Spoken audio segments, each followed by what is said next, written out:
Hello guys, magandang umaga sa inyong lahat. Muli, ang inyong pong lingkod, Marcelo Arzadon, on Mark A TV.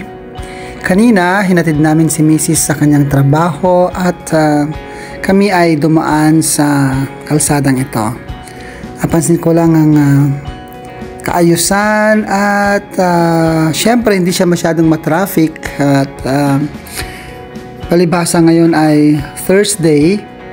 At December 21 Thursday, tama December 21 Thursday. At hindi dumaan yung car lift ni Mrs. kanina, kaya sabi niya, Dad, ihatid naman ninyo ako ngayon sa aking trabaho kayo ni Zara. So hinatid namin si Mrs. at ito nga, naisipan kong i-video ang kalsada ng Bathurst Street. At sobrang napakaayos nga naman, walang traffic at higit sa lahat walang mga alaskador na mga driver at halos lahat naman kami mga driver ay sumusunod sa policy dito sa Canada. Napapansin natin guys na may mga paunti-unting mga snow na sa gilid ng kalsada at sa mga bukirin kasi yun nga, winter na nga dito sa Canada ngayon. At mapapansin natin yung mga punong kahoy na wala na nga rin sila mga dahon-dahon. So pag nakikita na namin ng ganyan ng mga punong kahoy, ito ay senyalis na or nagbabadya na nga na ang winter ay nandito na. So mostly nag-i-start naman talaga ito sa buwan ng December. Kapag ganitong nakikita namin itong mga punong kahoy, alam namin na heto na nga ang winter, nandito na nga ang winter season. So mostly karamihan dito sa Canada pag ganitong December na, pag ganitong winter na, hindi na muna nila ini-invite, hindi mo naman pinapupunta yung mga lolo, lola, mga ganon, mga nanay, kasi yun nga, pag ganitong December, pag ganitong winter, yung mga magulang natin, yung ating mga lolo, mga lola na nandito, maging sila man ay visitors or mga citizen na dito, o kaya naman ay sila ay mga permanent resident na, ay madalas nalulungkot sila pag ganitong winter kasi nga yun nga, hindi gaanong nakakalabas, nasa bahay lang, at pag binuksan mo ang bintana mo, makikita mo talaga na puro snow. Parang ang sabi nila, ito yung buwan na madaming nadidepressed kasi nga dahil nga sa panahon hindi ka makalabas, walang masyadong activities, hindi ka makakapunta sa park, okay? Pero may mga activity naman na pwedeng gawin during winter time, kagaya ng mga snowboarding at lahat ng mga activities na pang snow talaga. Yan nga lang, hindi na kayang gawin ni lolo at saka ni lola at saka ng mga nanay at tatay natin mag snowboarding, right? Kaya tendency, doon lang sila sa bahay nag-stay during winter time. At yun nga, kaya sila nalulumbay, nalulungkot kasi nga wala silang masyadong activity o mapuntahan. Pag dumarating na yung season na to, yung ganitong season, halos lahat na ng mga drivers, lahat ng mga may sasakyan ay nagpapalit na ng tires. So pinapalitan namin ng winter tires yung aming mga sasakyan kasi dito sa Toronto, ang mga kalsada dito ay mga hills, hindi naman gaanong kataasan pero mga hills siya. So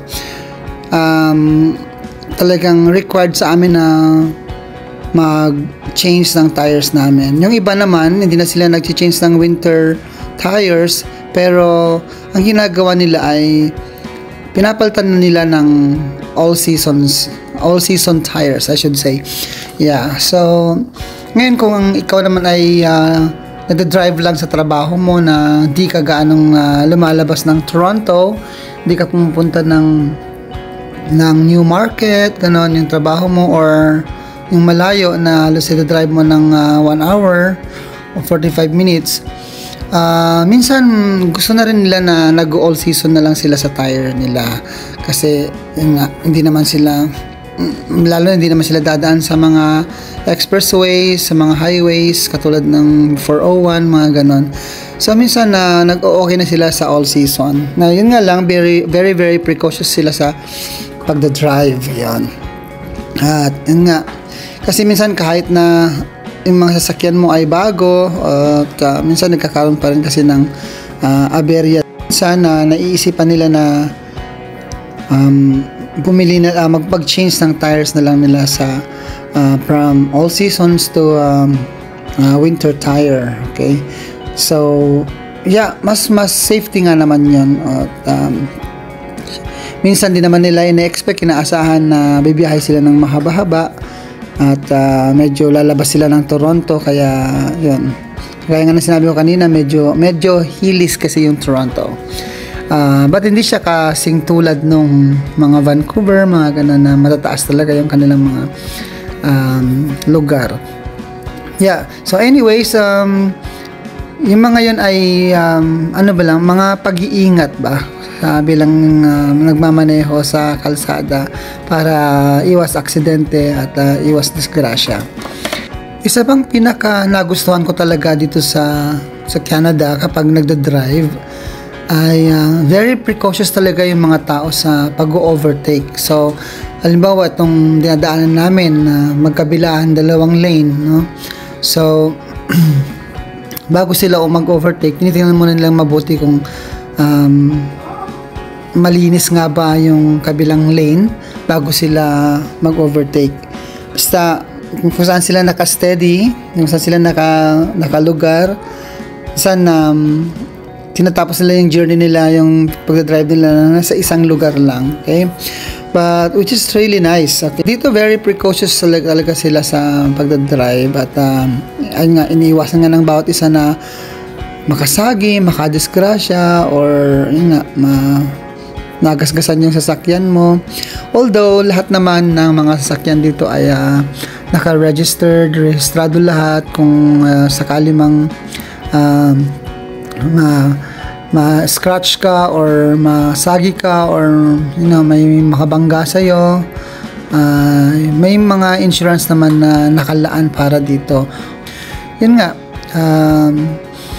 kailangan lang talaga ng pag-iingat. So guys, salamat. Yun lang ang may share ko ngayong araw na ito, and I hope na patuloy kayong mag-like, mag-share, at maglagay naman kayo ng comment dun sa ating comments box. Bye for now. Thank you.